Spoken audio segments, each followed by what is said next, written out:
उस तो बाद साबर अली साबर तो फिर असी जो बिस्मिल्ला ਸਤਿ ਸ੍ਰੀ ਅਕਾਲ माइक नेड़े करो जरा ਤੇ ਤਾੜੀਆਂ ਤੁਸੀਂ ਪਰਸੋਂ ਦੀਆਂ ਮਾਰਨ ਡਏ ਹੋ ਅਫਸਲ ਸਾਰ ਵਾਸਤੇ ਕਿਸੇ ਨੇ ਨਹੀਂ ਮਾਰੀ नहीं कोई नहीं कोई खेती करो क्योंकि अच्छा एक होर मैं तुहानूं दस दियां कि साडे कोल हाल दा टाइम 10 ਵਜੇ ਦਾ ਸੀ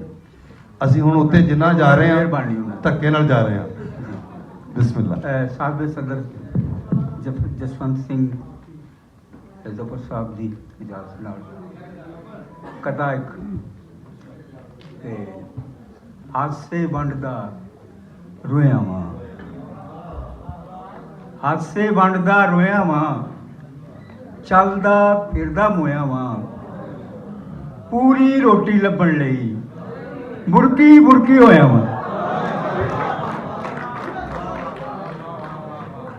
ਪੂਰੀ ਰੋਟੀ ਲੱਭਣ ਲਈ ਪੋਰਾ ਪੋਰਾ ਮਰਦੇ ਪਏ ਆ ਹਾਂ ਜੀਵਨ ਪੂਰਾ ਕਰਦੇ ਪਏ ਆ ਬਹੁਤ ਅੱਛੇ ਪੋਰਾ ਪੋਰਾ ਮਰਦੇ ਪਏ ਆ ਮਰਦੇ ਪਏ ਆ ਜੀਵਨ ਪੂਰਾ ਕਰਦੇ ਪਏ ਆ ਡਰ ਨਹੀਂ ਲੱਗਦਾ ਰੱਬ ਦੇ ਕੋਲੋਂ ਬੰਦਿਆਂ ਕੋਲੋਂ ਡਰਦੇ ਪਏ ਆ ਰੰਗਾਂ ਦੀ ਮਜਬੂਰੀ ਰਹਿ ਗਈ ਲਾਊਡ ਉੱਚੇ ਰੰਗਾਂ ਦੀ ਮਜਬੂਰੀ ਰਹਿ ਗਈ ਵਾਹ ਤਾਂ ਤਸਵੀਰ ਅਧੂਰੀ ਰਹਿ ਗਈ ਉਂਝ ਤੇ ਗੱਲਾਂ ਬੜੀਆਂ ਹੋਈਆਂ ਹਾਂ ਫੇਰ ਵੀ ਗੱਲ ਜ਼ਰੂਰੀ ਰਹਿ ਗਈ ਆਏ ਆਹੋ ਉਂਝ ਤੇ ਗੱਲਾਂ ਬੜੀਆਂ ਹੋਈਆਂ ਫੇਰ ਵੀ ਗੱਲ ਜ਼ਰੂਰੀ ਰਹਿ ਗਈ ਇੰਨਾ ਨੇੜੇ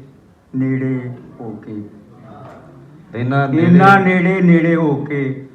ਹੋਰੇ ਕਾਦੀ ਦੂਰੀ ਰਹਿ ਗਈ ਬਹੁਤ ਅੱਛੇ ਤੇ ਭਾਵੇਂ ਸਾਡਾ ਕੁਝ ਨਹੀਂ ਬਚਿਆ ਹਾਂ ਉਹਦੀ ਗੱਲ ਤੇ ਪੂਰੀ ਰਹਿ ਗਈ ਵਾਹ ਅਰਸ਼ਦ ਮੇਰੀ ਅੱਖ ਦੇ ਅੰਦਰ ਤੇਰੀ ਅੱਖ ਸੰਦੂਰੀ ਰਹਿ ਗਈ ਬਹੁਤ ਅੱਛੇ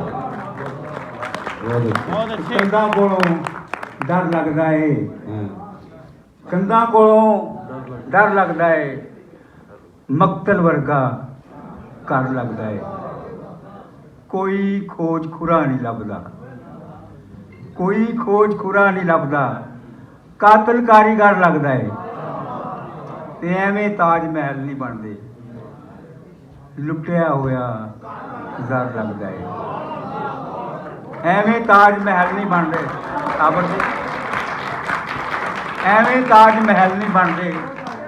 ਲੁੱਟਿਆ ਹੋਇਆ ਜ਼ਰ ਲੱਗਦਾ ਏ ਵਿੱਚ ਮਸੀਤੇ ਕੰਧਾਂ ਵੱਜੀਆਂ ਮੁੱਲਾ ਤੇਰਾ ਸ਼ਰ ਲੱਗਦਾ ਏ ਵਿੱਚ ਮਸੀਤੇ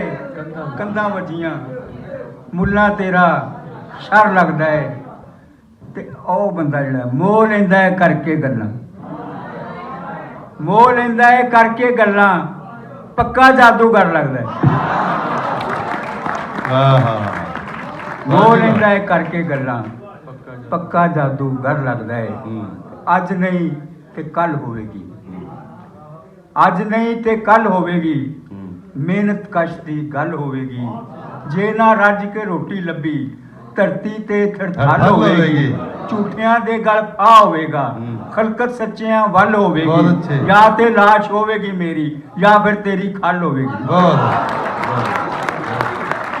ਜਾਂ ਤੇ ਲਾਸ਼ ਹੋਵੇਗੀ ਮੇਰੀ ਜਾਂ ਫਿਰ ਤੇਰੀ ਖਲ ਹੋਵੇਗੀ ਮੈਂ ਨਹੀਂ ਮੰਨਦਾ ਤੇਰਾ ਜਰਗਾ ਮੈਂ ਨਹੀਂ ਮੰਨਦਾ ਤੇਰਾ ਜਰਗਾ ਤਬਦੀਲੀ ਦੀ ਗੱਲ ਹੋਵੇਗੀ ਮੈਂ ਨਹੀਂ ਮੰਨਦਾ ਤੇਰਾ ਜਰਗਾ ਤਬਦੀਲੀ ਦੀ ਗੱਲ ਹੋਵੇਗੀ ਮੁੱਕ ਜਾਵਣਗੇ ਘੁੱਪ ਹਨੇਰੇ ਬਸ ਚਾਨਣ ਦੀ ਛੱਲ ਹੋਵੇਗੀ ਬਹੁਤ ਅੱਛੇ ਮੁੱਕ ਜਾਵਣਗੇ ਘੁੱਪ ਹਨੇਰੇ ਬਸ ਚਾਨਣ ਦੀ ਛੱਲ ਹੋਵੇਗੀ ਜਾਂ ਤੇ ਲਾਸ਼ ਹੋਵੇਗੀ ਮੇਰੀ ਜਾਂ ਫਿਰ ਤੇਰੀ ਖਲ ਬਹੁਤ ਅੱਛੇ ਕੀ ਕਹਿਣੇ लो जी हुण